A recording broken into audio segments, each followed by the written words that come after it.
Thank you for joining us for another episode of Whole and Renewed. I'm Denitra Gary. And I'm Sharissa Gardner. So this week's topic is very cool.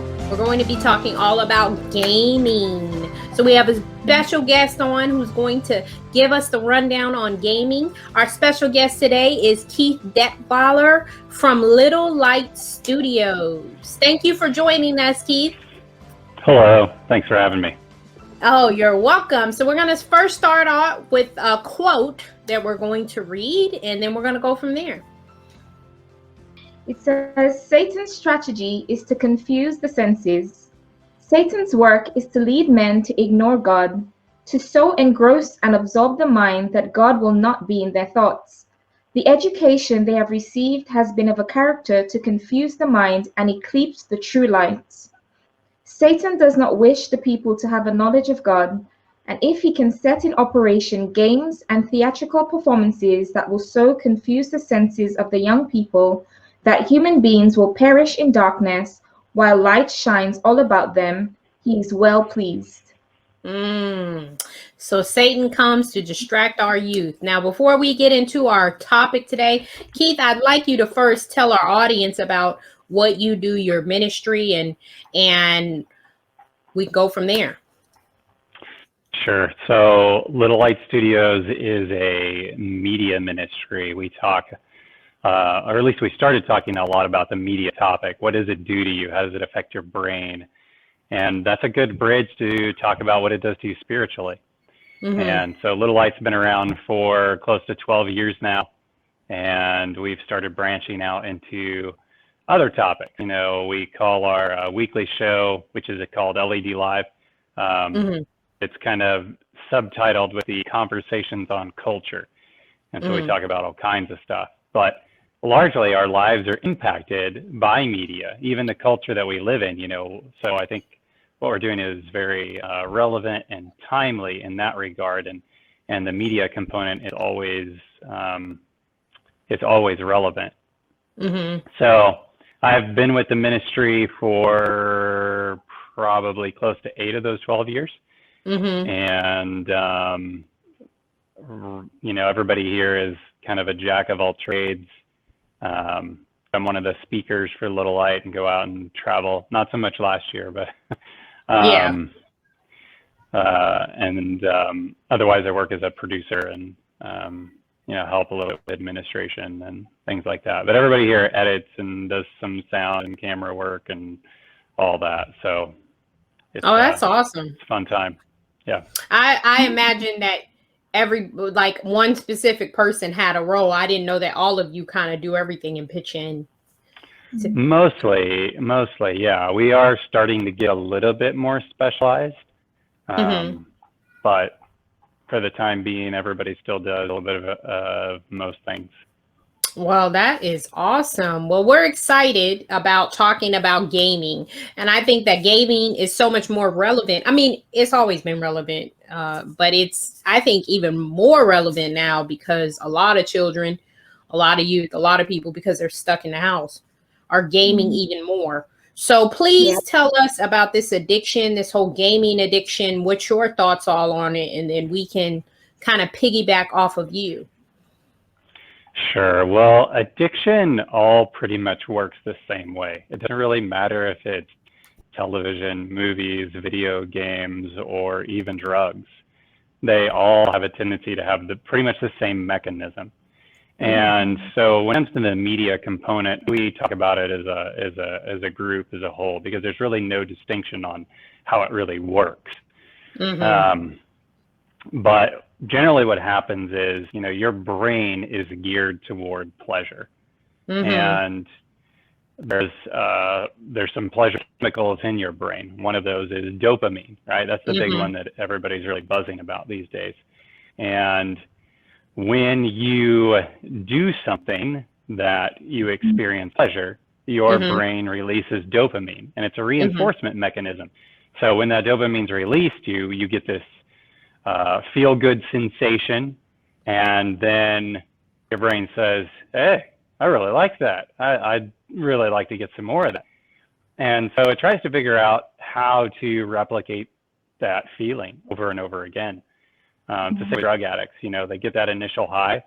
The rest of their drug career, if you will, is spent trying to experience that same high. And it never really happens. It's that pursuit of that reward, if you want to call it that people are after. And it's the same with the media thing. It's that pursuit of reward.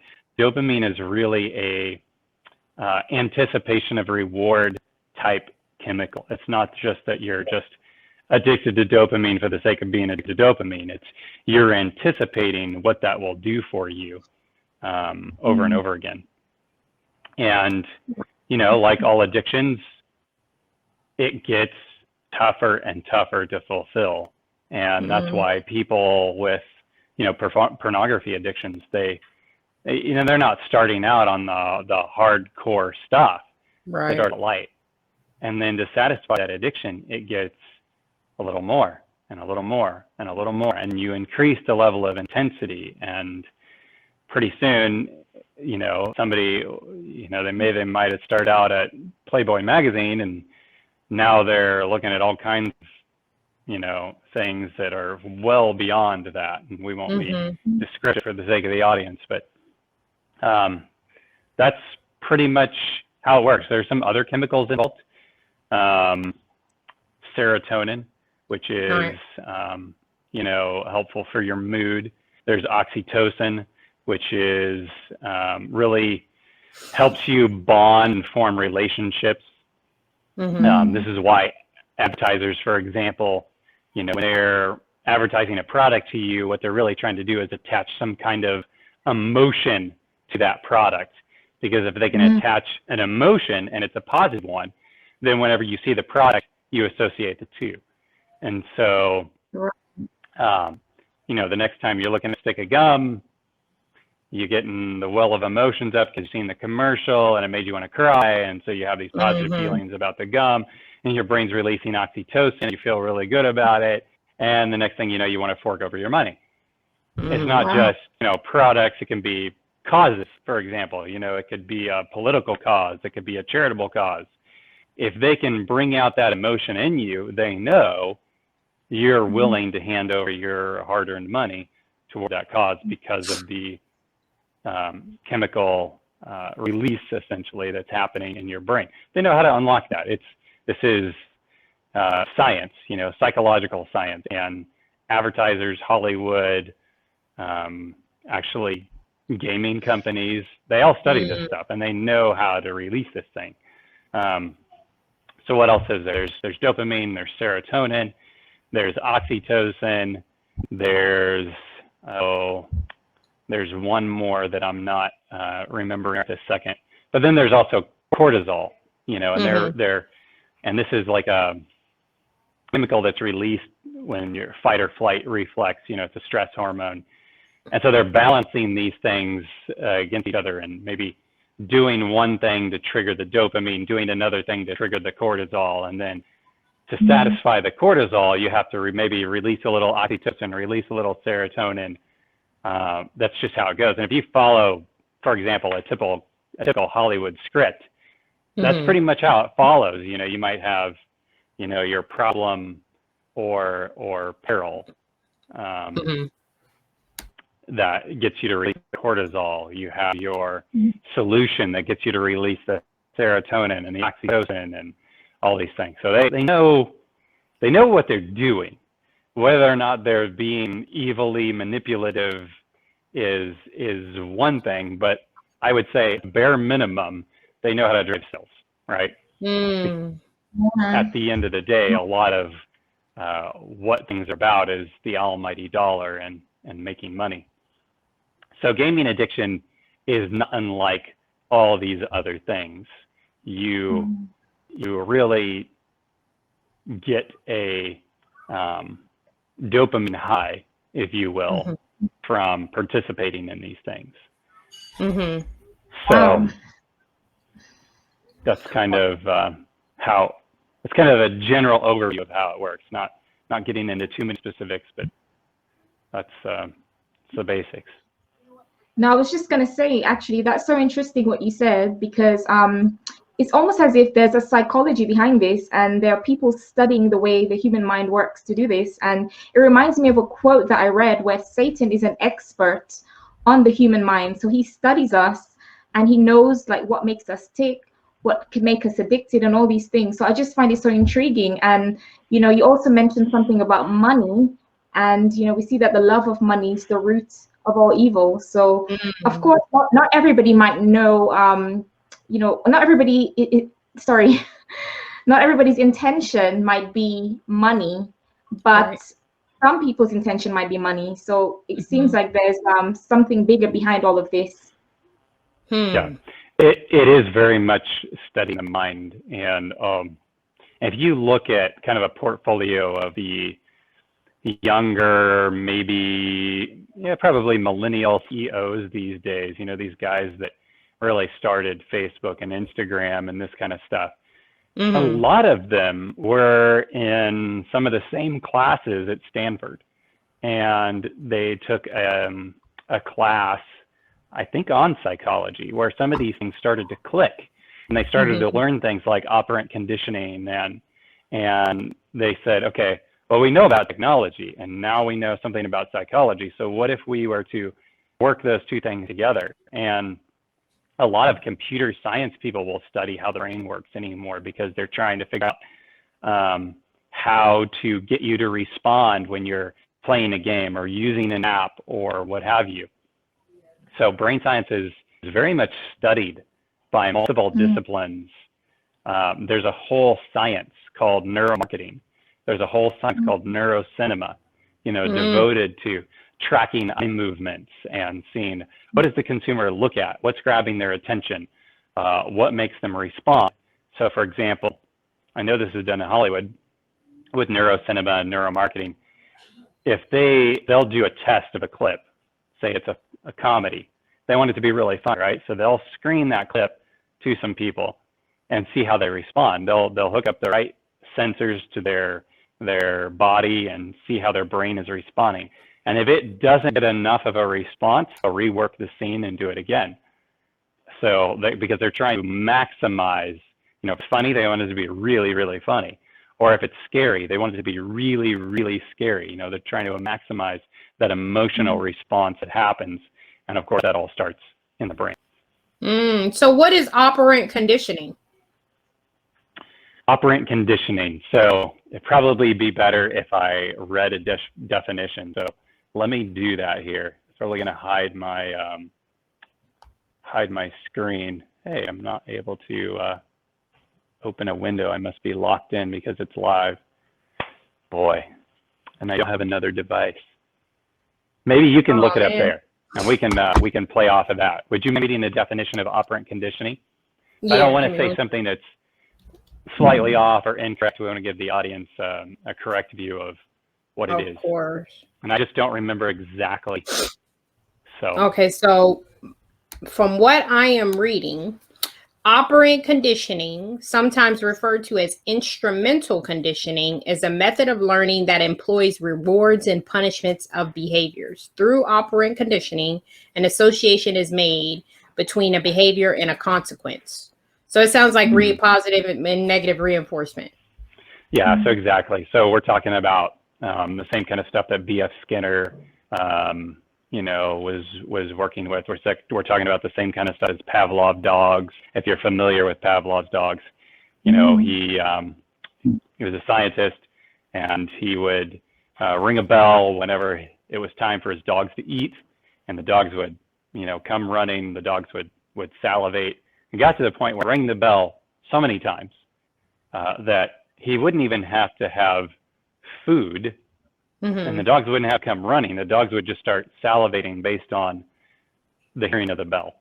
Right. Because there was this association made. And the same thing happens with video games, movies, and things like that. In fact, in video games, one of the common things that's done is there's always some kind of like progress bar to show you how well you're doing, or maybe a health meter or something like that, or how many lives you have left, or how long it's going to take you to get to the next level, et cetera, et cetera.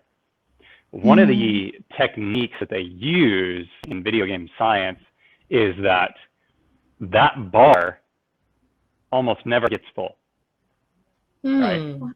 Because the mind is trying to fulfill the goal.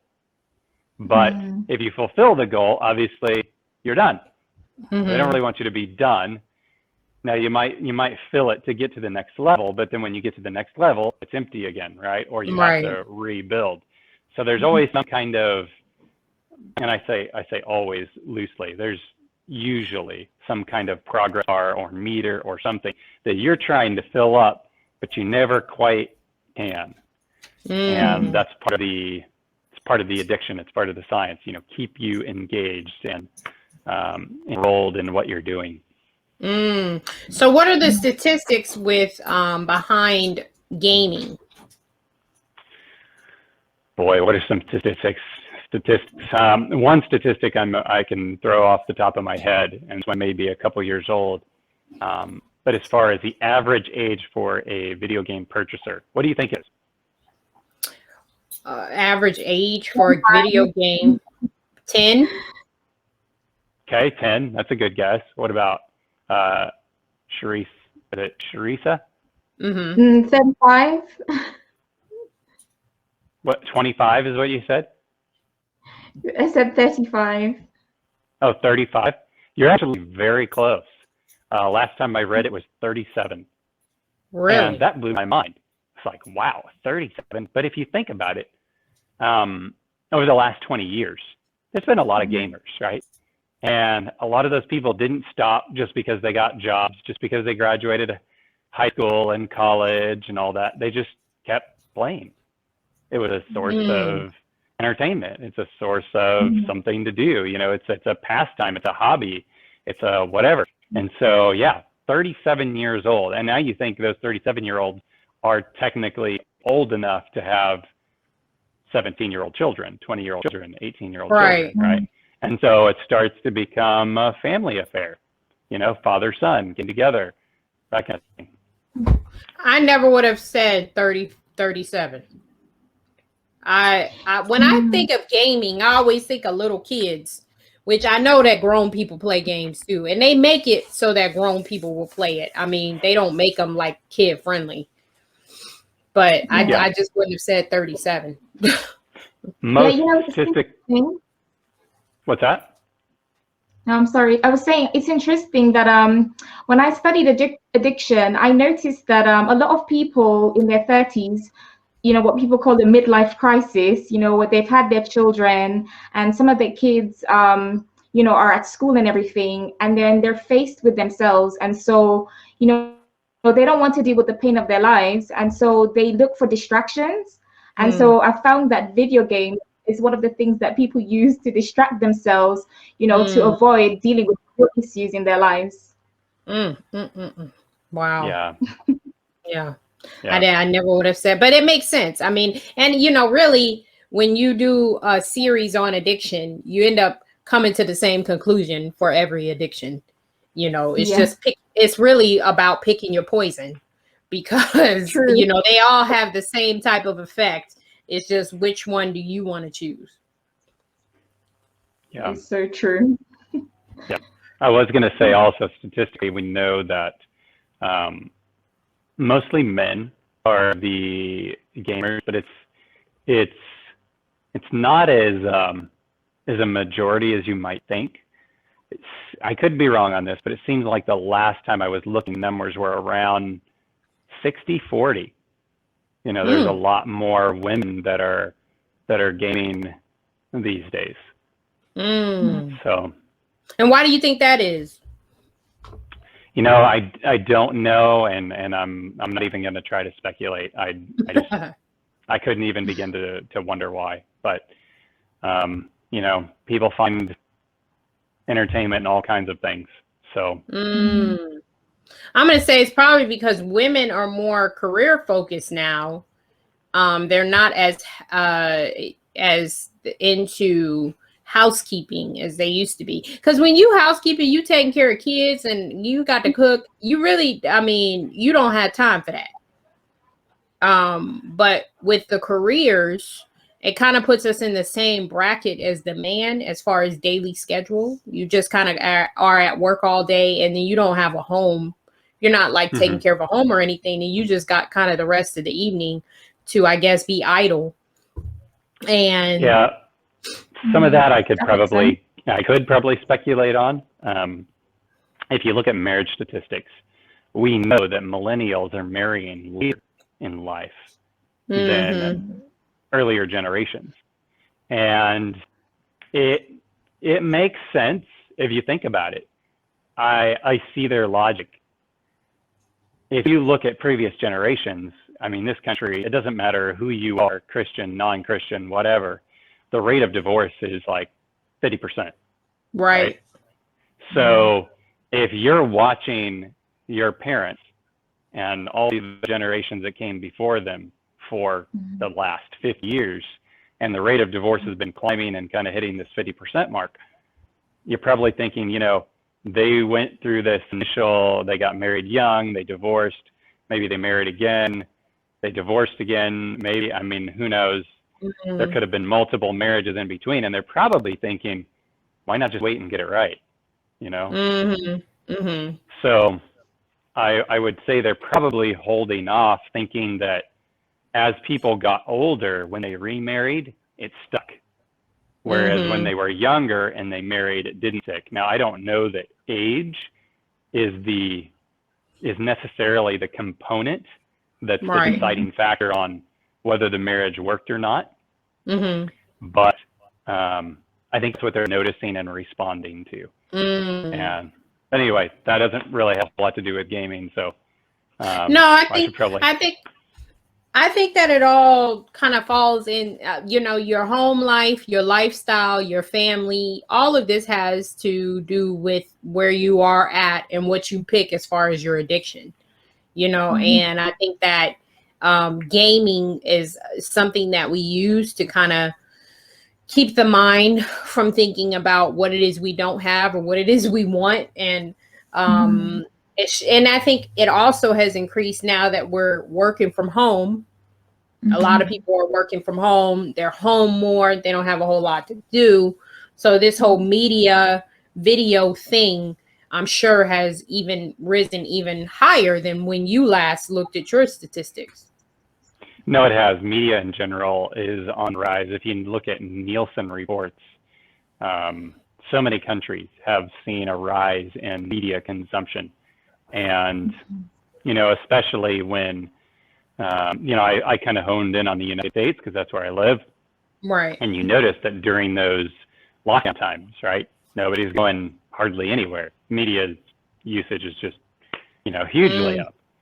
And, with that comes some of the darker side, depending on what country you're in. The website Pornhub, which is the largest pornography website in the world, they saw an increase of 4 to 24%, depending on the country, which is hugely significant. So I would imagine, along with movies, television, surfing the web, pornography, all that, I would imagine video game usage was also on the rise. I didn't see that in the report, but if you look at the trend of just media in general, more than likely people were playing more games at home. And my neighbors, their little boy, I know that he was playing more games at at home during those times. He told my kids, it's one of the things that he was doing. And we've kind of moved indoors as a society. We don't spend as much time outdoors. And if you're indoors and that's what you think life consists of a lot is I need to spend my time indoors, then what are you gonna look to do? Right. Yeah, I was telling my friend, I don't understand because she has to tell her children, she has to force them to go outside, tell them to go outside. And I'm like, when we were young, we lived outside. You stayed outside all day. I don't remember ever being bored. Only time I was bored was when I was in the house. I was not bored. Now now it's like that. It's has switched. Now when you go outside, you bored and you want to come in the house. Wow. But when we were young, you lived outside. You did everything outside. That's just with your whole summer and spring and after school and on the weekends, you were outside. but Yep. Some kids. I wasn't one of those kids. I wanted to be in watching television when I was young. My brothers were not like me. They wanted to be outdoors. But I've had to learn, as I've gotten older, to appreciate the outdoors more and spend some more time out there. And I'm glad most of my kids are more geared that way. I got one he's more geared like me. He's probably a little more indoors inclined, but still try to get him out there. Right. So that brings me to my next question. What are you have somebody who's trying to get off this whole gaming addiction. What are some recommendations that you would give them? Well, I'll give you a really practical recommendation, especially parents. We were talking with a pediatrician that we know the other day, and she was relaying to my wife, she's like, I'm actually having prescribed vitamin D to children. And the reason is they're not going outside. She's like, I get that there's COVID. I get that you want to protect your children. She's like, but you still need to take them outside. Right. Because you're going to create other problems if they're not exposed to essential things like sunlight. So that's a real practical tip right off the bat. Your body does need some of those things. It needs fresh air. It's good for your lungs. It's good for your health. You actually need to get the blood pumping in your body. You need to actually work your heart so that it stays strong. There's all kinds of physical ramifications if we just sit indoors all day under artificial light, no windows and no fresh air moving and none of that. There's consequences to that. So that's one thing that we definitely have to keep in mind with any kind of addiction, and gaming being no exclusion to that. What should you look for? What kind of things are alarming? When people don't want to do anything else but game, that's kind of a sign, right? You should know as a parent right there, or a guardian. Yeah, that's not quite right. They should want to do other things, not just spend all their time indoors gaming. If they're exhibiting that, then that's one of the symptoms that they're potentially addicted, right? If it gets to the point where their attention is arrested and they're prohibited from doing normal things like eating. I've heard of people skipping meals because they're in the middle of the moment trying to solve a problem or some action or something. Even, not going to the bathroom when you need to. Things like that. Those are signs that there is a problem. There's an addiction here that needs to be addressed. If there's anger when you suggest that a person spend time doing other things, that's another sign that, there's probably an addiction here. Nobody should be angry because they don't get to play video games or watch TV or have a cell phone or what have you. Those are signs of addiction. Irritability. Another good way to test it, it's a little more long term, but just don't do it for a week. And if you see that you're getting jittery and shaky and irritable and just, those are the same kind of signs that people who are on drugs exhibit when they're going through withdrawal. So you should be aware of those things and recognize that you are addicted and that you need help to break that addiction. Right. Yes. I remember there was a few years ago, there was a movie that came out called Avatar, and I think they were saying that after that movie was over, people were sort of like depressed and feeling to commit like suicide because they were living in that virtual world, and now it's like, they have to face reality. Do you think that video games can have a similar effect on people? I do think it can. Video games, unlike other forms of media, with the exception of VR, is more immersive, right? When you're watching a movie, you kind of become a part of the story, or a TV show, you kind of put yourself in that vicarious living. When you're a video game participant, you're very active. You are a lot of times choosing the storyline. You are making things happen by your action. So there's a feedback happening. It's very interactive, right? So because it's very interactive, I can see it lending itself towards the same kind of thing. You know, and especially if you can mold or create your world, or you're in a world where you get to make your own choices and nobody's restricting you. Now, I can understand why people would want to do that, but in some cases, I think it's unhealthy. For example, there's a game called Grand Theft Auto. And in Grand Theft Auto, you can steal, you can shoot people, you can, you know, do all kinds of things, but those are illegal things in the real world. Now, a person may be saying, well, just because I do it in Grand Theft Auto does not mean I would do those things in the real world. And I would agree with you. It doesn't mean that, you know, it doesn't mean that you're going to do that, but it's not healthy reinforcement behavior. And it's not healthy for your mind to entertain ideas of things that you shouldn't be doing. You know, I'll give you an example. For example, pornography. You may view that, and it has a certain effect on your mind, and you would say, well, I wouldn't do that, or I wouldn't engage with a prostitute, or I wouldn't go outside my marriage, or things like that. But it still has an effect on your life, and it's starting to shape the way you think. And it's the way you think affects the way you behave. It affects the way you respond emotionally. So whereas people may not cross a certain line, and I agree, most people have enough self-control that they would not cross certain lines. But I think it manifests itself in little ways. And I really like the way there's a psychologist, PhD out of, no, I think maybe he's a sociologist. Either way, BYU. His name is Dr. Brad Bushman. He has some really good videos on video games and violence in particular.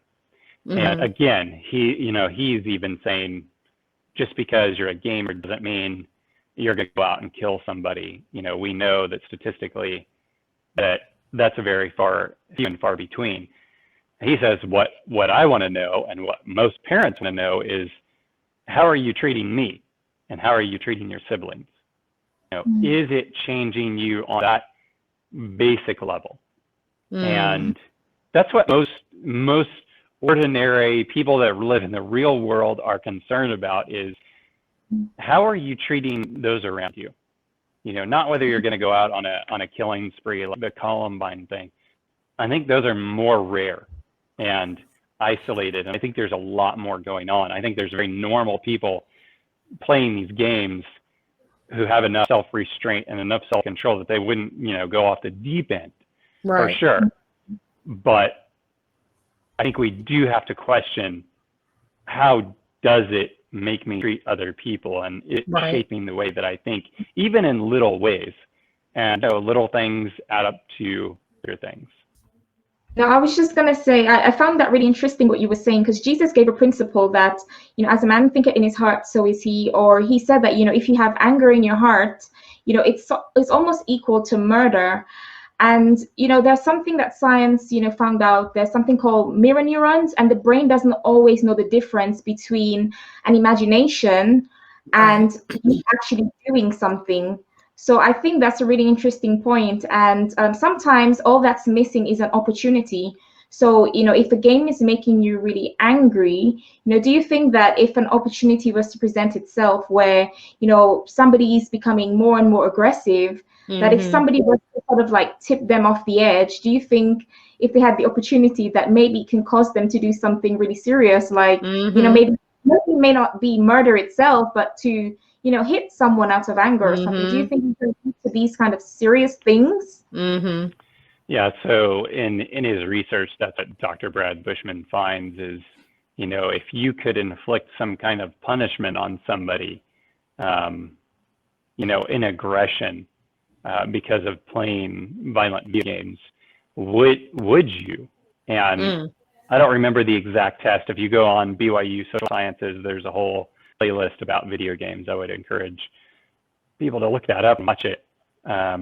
But he shows, it's hard to test that exactly, right? Because you don't want to give somebody the opportunity to hit somebody. You don't want to actually give them the chance and then Right.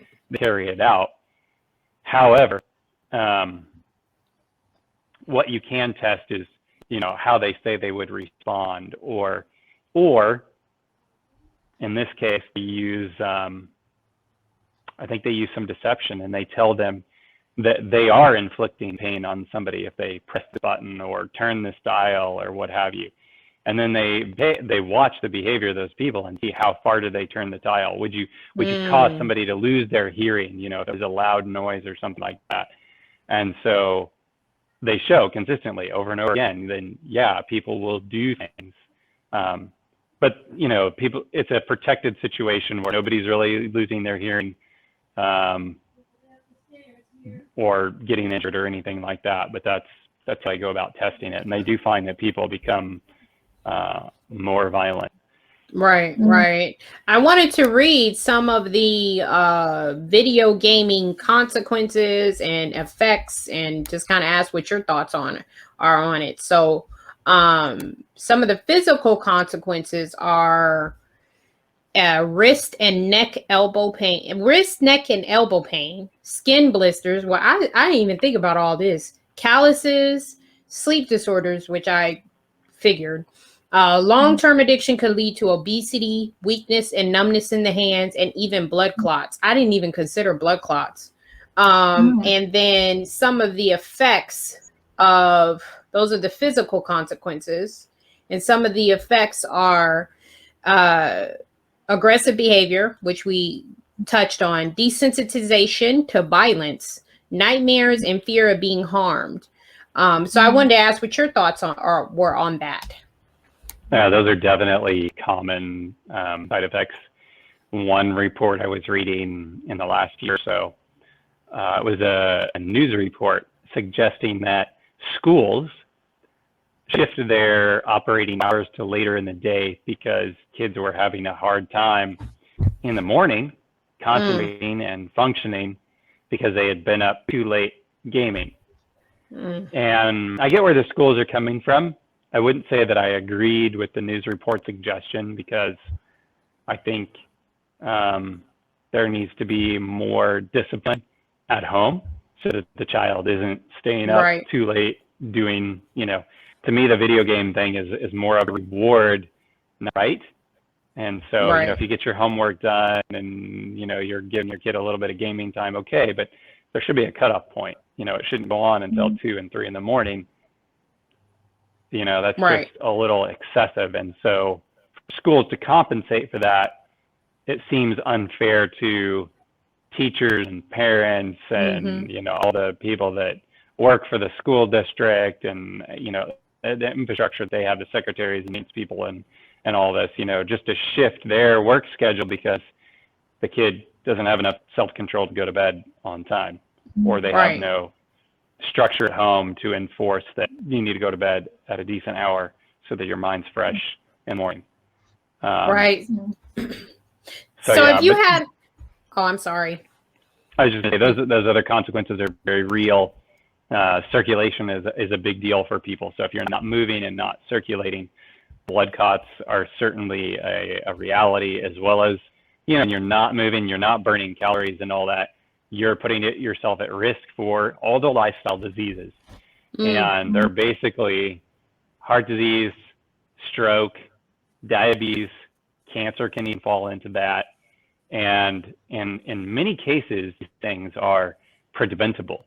And in some cases, I'm not going to say all, but in some cases, they're even reversible. So you don't want to put your body at risk. I mean, that can take a toll for years. And not only does it, affect maybe your heart or your mind or your circulation, it can affect your joints. As you start to gain weight and not move, your body's made to move. And if it's not active and moving, it starts to get under a heavier load, which makes it harder. And then it's like a joint that needs oiled. If you're not using it on a regular basis, it's going to start to rust and get, harder to move that joint. and so on and so forth. So the health component, I think, is actually a really big deal. And in our country, if you look at statistics, things like diabetes are a huge health financial crisis. What we spend on treating that is a massive amount of money. And in a lot of cases, it's totally preventable. And in many cases, for type 2, not necessarily type 1. Type 2 is most of the time reversible. So we don't have to put ourselves in that kind of position. Right. Now, what would you recommend if you had a parent who, because I've had this question asked to me, where parents are wanting to get their kids off gaming, but with the whole COVID situation and them working from home and the kids being home all day, they are just kind of strapped with what to do. Now, during the summer and the spring, that's a little easier because they can go outside. But what would you recommend that they do during the winter months and the months where it's a little colder and they're indoors? What's your suggestion for how they can occupy their time? Yeah, so here's what I have become my standard answer for parents anymore. This is tough, and it really depends on the age of the child. You know, there's a big difference if you're starting at 17 versus 7. Yeah. At 17, you know, about another year, they're going off to college, and they're going to start making all their own decisions because they have to learn to be an adult member of society. I wouldn't say don't put any rule in place, but one thing that parents need to be very good at is, number one, explaining why you're doing what you're doing. And number two, explaining how much you care about the child to them. You know, especially as they're older, the older they get, the more likely they are to be resistant. They've kind of developed a habit pattern, and it's very hard to break, you know, especially if it's been going on for a long time. So what you don't want to do is you don't want to destroy a relationship, because it can take a very long time to recover that. And then you are no longer in a position to influence them for those very important choices that they're going to be making in the next few years. One of those oftentimes being a relationship partner for life. So, you know, on the older age, I want to stress the importance of being there for your child, knowing they need to know how much you care for them, and you need to lay down some guidelines and do it in a way that they will respect you. You know, they need to see, look, you're not just some angry parent, you know, you don't want to do some kind of knee-jerk reaction where you just, you know, take everything and throw it outside in the dumpster and, you know, take it all away from it, or take a baseball bat to it or something and say, you're not going to play this anymore. I mean, that's, I think, a little extreme at that age. And it's probably more than likely going to lead to rebellion, which is going to be very damaging. So you have a very heartfelt conversation and reason together, like, why is this happening? Why are you making this decision to either mitigate or reduce or control what's happening in your home? And that means you need to be equipped with information. You need to know about addiction. You need to be able to explain to them, this is what it does to your brain. This is what it does to your body. This is what it does to me. This is what it does to our relationship. We stop communicating. You need to explain all of those things. And the same is true for younger children, but to maybe a lesser extent on all the explanations. I'm not saying don't explain, but you probably don't have to go in as much detail. Cover the basics for sure. But when it comes to younger children, definitely be the parent. You know, it's okay to tell your child no. There are many things we tell our children no to, and many of those things we tell them no to, it's to save their life. In this case, you may even be saving their life. It may not feel like it or look like it at the time, but it is, you know, just like telling your kid, don't touch the stove when it's hot. You know, you will burn your hand. And they may not believe you, and they may try it, and then they find out, hey, I don't want to do that. I burned my hand. This is very much can be in the same vein, Right. because addiction is a very hard thing to break. And what happens is it becomes the master, and you become the slave. Mm-hmm. And you don't want to be a slave to anything. It can ruin and control your life. It can control your relationships. So when the child is younger, you need to, as a parent, lay down some ground rules. Mm-hmm. Explain why it is that you're doing what you're doing. Explain again what it does to the brain, what it does to the body, what it does to the relationships, and lay that out for them, and then set some guidelines. If your kids are super immersed, it may be helpful to taper off. And whereas I know a lot of people would like to just pull the plug, Mm-hmm. it can be very challenging for some people and some personalities. Even with drug addicts, a lot of times they do not just pull the plug. Right. Some people can handle that, and if you can, great. Cold turkey. I mean, God bless you if you can handle it. Some people cannot, and they have to be let down slowly over a period of time. Which means as a parent, you need to be very actively involved in regulating and timing. Get familiar with the devices. Most of them have parental controls. Whether it's a PC or a Mac, there are parental controls available. You can set time limits. You can set accounts just for your kids. You can set what they have access to and what they don't have access to. I encourage you to look. If you can't figure it out, contact us or go do a Google search on software that can help you regulate the amount of time that your kids have access to on devices. Now, if it's a console, that's a different thing. It's sitting in their room, it's hooked up to a TV. You have to manage that a little bit more.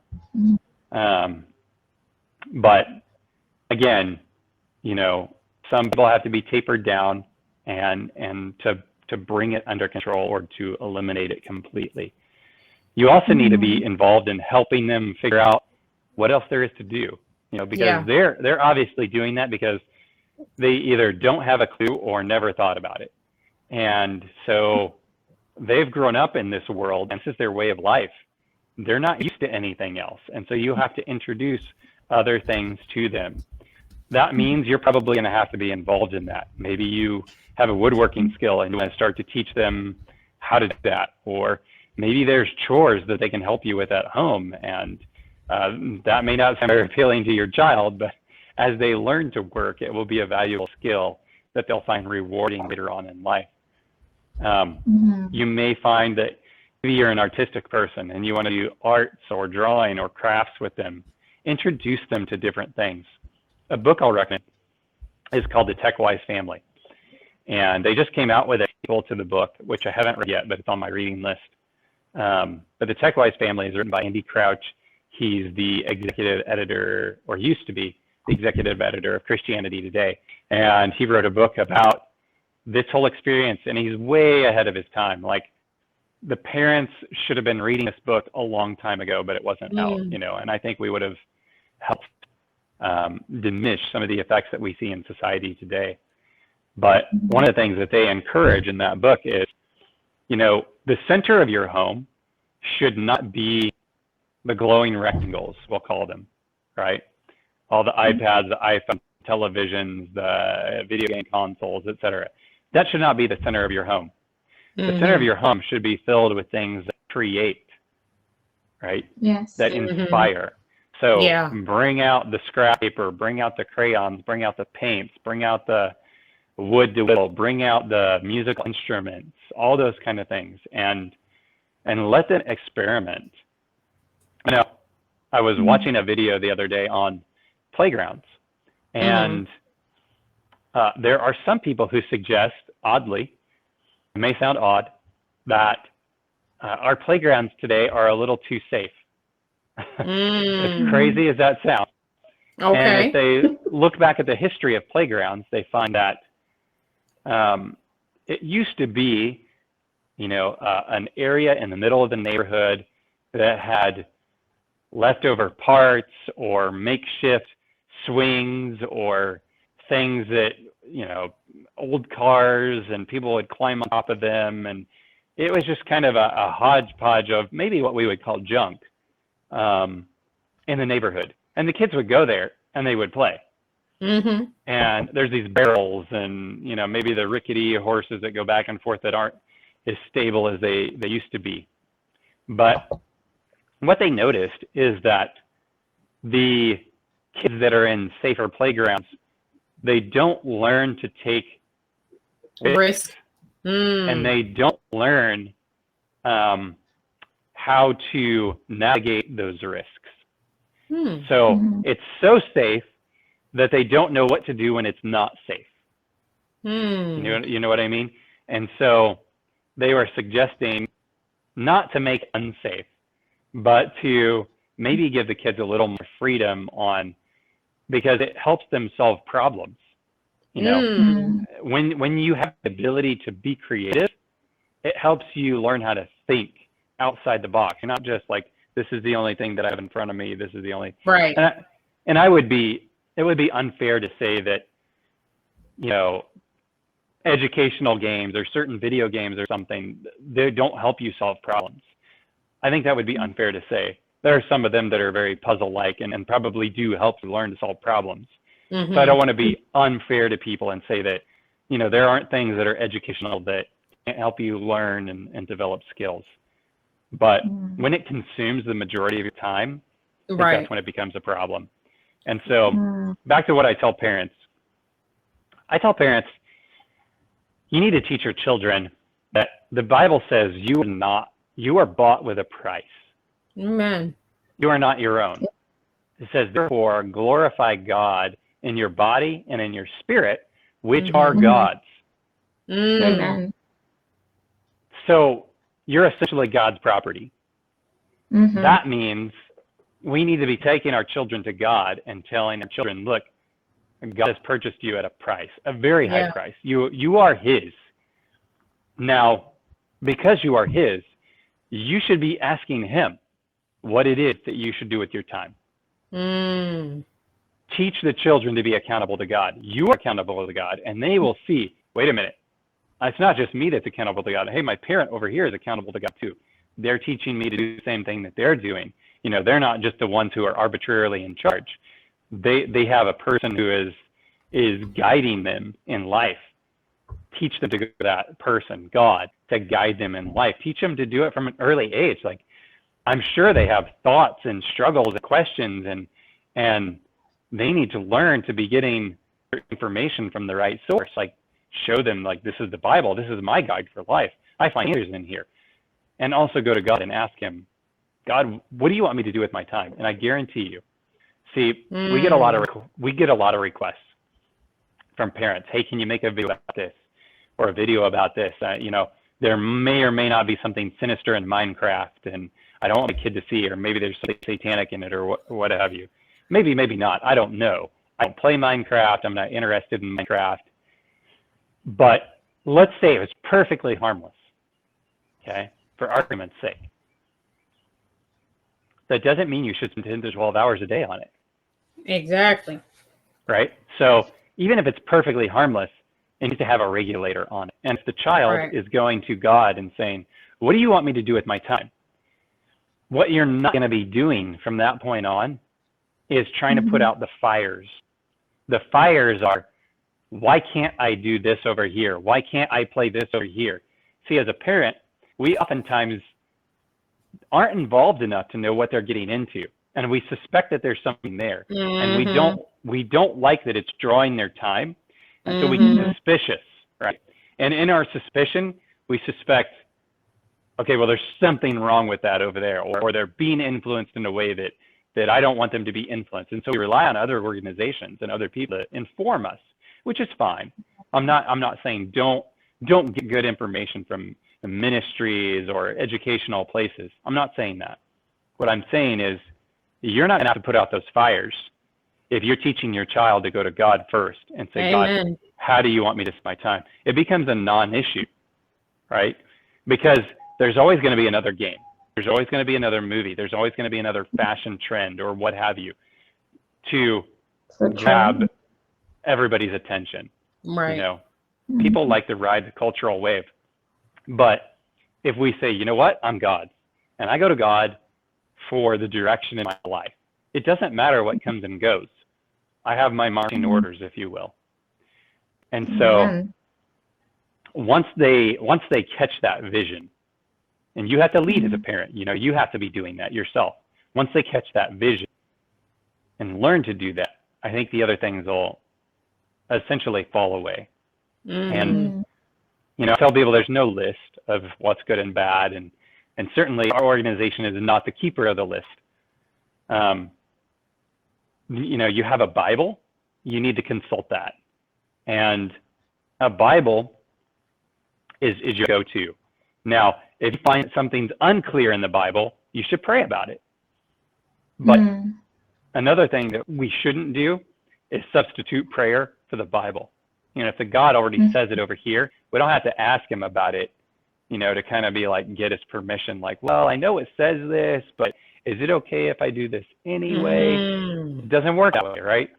Prayer is not a solution to get us out of a thus saith the Lord. So if you don't understand, that's one thing, but don't just say, I'll pray about it, you know, because our own inclination is going to be like, well, I really want to do it. So it'll be like, please God, can I do this? And, you know, most of us aren't listening closely enough.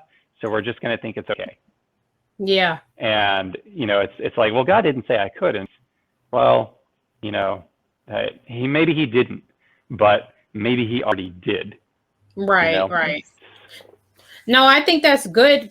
Great feedback to just be mindful, walk with your child through this experience, but also, you know, as a child or as an adult or wherever you are on, as far as your age in this addiction, going to God and realizing how important you are to him and that you were bought with the price, and it's time to get to work and get real and stop doing all this frivolous childlike stuff.